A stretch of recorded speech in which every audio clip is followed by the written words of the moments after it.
Tout à fait. Et surtout, ça a un but contre son camp à tous ceux qui pratiquent la culture de l'excuse, en fait, qui vont dire, s'il y a des violences parce que c'est lié au football, la preuve que non, puisque le Racing Club de Lens peut gagner et ça se passe super bien.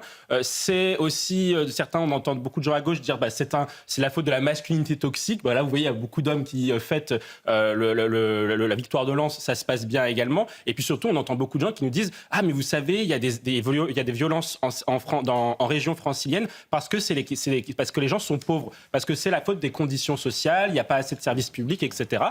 J'ai regardé juste avant, le taux de pauvreté à Lens est similaire à celui de la Seine-Saint-Denis en moyenne, voire dans certains coins de Lens, ils sont encore plus pauvres. Et pour autant, il n'y a pas de violence non plus. Donc, à mon avis, il faut poser le bon diagnostic pour pouvoir apporter des bonnes solutions. Et Lens, en tout cas, est une magnifique manière d'ouvrir notre sujet. Et notre bande de délinquants qu'en ayant une fortune et qui sont particulièrement visés. Alors c'est un phénomène qui s'est développé en France et qui semble se développer particulièrement aussi en Suisse. Et ça touche effectivement les personnalités, mais ça touche aussi les Français du quotidien ou les personnes qui sont des classes moyennes et qui, eux, n'ont pas les moyens de partir à l'étranger très loin. Et aujourd'hui, parce qu'on laisse prospérer une délinquance, notamment une délinquance sur les homejacking, on crée des inégalités entre des personnes qui, elles, peuvent partir en effet, et c'est toujours triste que des personnalités qui ont réussi, qui sont françaises, qui ont réussi chez nous, partent dans les pays du Golfe notamment ou aux États-Unis parce que c'est plus sécurisé là-bas.